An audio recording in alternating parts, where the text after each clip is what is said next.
Silence केलं तर बोलता येईल.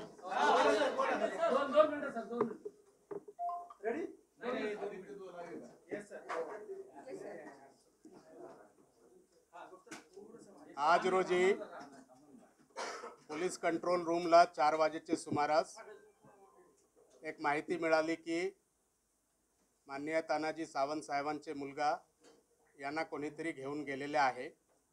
हे माहिती मिळाल्यानंतर तात्काळ जे आहे सर्व टीम ॲक्टिव्हेट झालेली आहे. त्यानंतर तातडीने यांची माहिती घेणे सुरू झालेली आहे. ते पुणेवरून फ्लाईटमध्ये गेलेले आहे आणि फ्लाईट आता कोणत्या दिशेने चालले याबद्दलचे सर्व कन्फर्मेशन आपल्याकडून सुरू आहे आणि यांचे जे आहे ते परत आणण्याचे प्रोसेसमध्ये जे आहे ते सर्व यंत्रणा लागलेली आहे.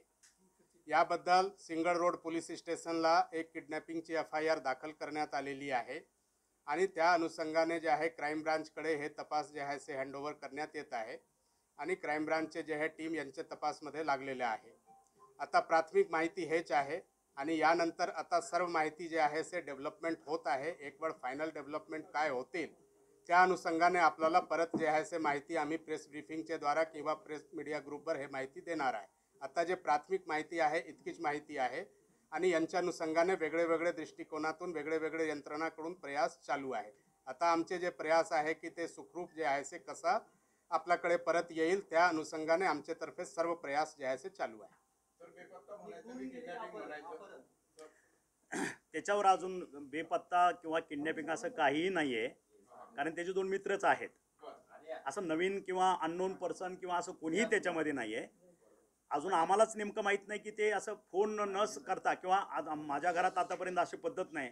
अगदी कुठं वाकडला जरी कुठं जाणार असेल तर फोन करून पप्पा मी तिकडे चाललो.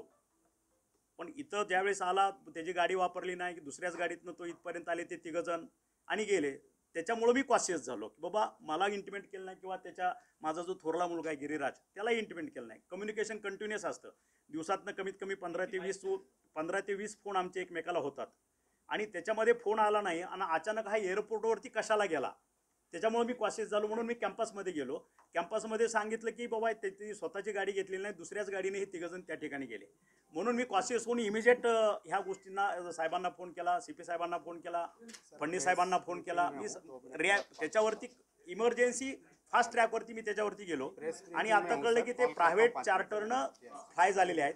आता कुठं लँड होतंय ते अजून they are also trying at their level best. आम्ही आमच्या पद्धतीने प्रयत्न करतोय. We are waiting the result.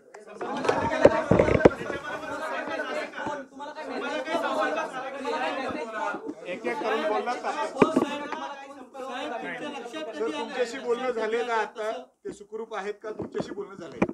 Flight मध्ये असल्यावर बोलणं कसं होईल? समजलं कसं? फ्लाईट मध्ये जो ड्रायव्हर सोडायला गेला होता तो ड्रायव्हर आला कॅम्पसला माघारी. तो म्हणला की मी त्यांना सोडून आलो एअरपोर्टला. म्हणून आम्हाला कळलं की एअरपोर्टला आले. ते नेमकं कुठे गेले ते समजू शकत काही नाही, काहीच माहित नाही. ते ट्रॅकिंग करायला घरात कुठल्याही आमच्या प्रयास चालू आहे. मित्रच आहेत ते नावही मला माहित नाही. आता ते समजेल. ड्रायव्हर बी एकदम हे झालेला आहे. ड्रायव्हरकडे कळेल. आम्ही तेच माहिती घेतो की नेमकं कोण आहे त्यांच्यावर. नाही अजून तेही माहिती. सर्व गोष्टी तुम्हाला मिळतील. Just weight for. चार्टर्ड घेऊन गेलेत का एवढं विचारतोय? प्रायव्हेट प्लेन घेऊन गेलेत का ते आता इथनं त्या ड्रायव्हरनं आम्हाला दिलेली माहिती की मी D1ला त्यांना सोडला आतमध्ये आणि मी गाडी घेऊन माघारी आलो. पण आपण जे संपर्क करताय आम्ही करतोय प्लेनला ते आम्ही नाही की गाडी पोलीस नाही अजून ते माहित होतं. फ्लाईट आहे मग ते चार्टर आहे का रेग्युलर फ्लाईट आहे आणखी काही ते अजून काहीच क्लिअर झालेलं नाही. For that we are waiting आणि they are also trying to their level best. नाही आम्ही काय सांगितलं स्वतःहून गेले म्हणजे जसं आमच्यात कम्युनिकेशन असतं ते कम्युनिकेशन झालं नाही म्हणून मी रेस्टलेस झालेलो आहे. बाकी काही नाही. Okay thank you.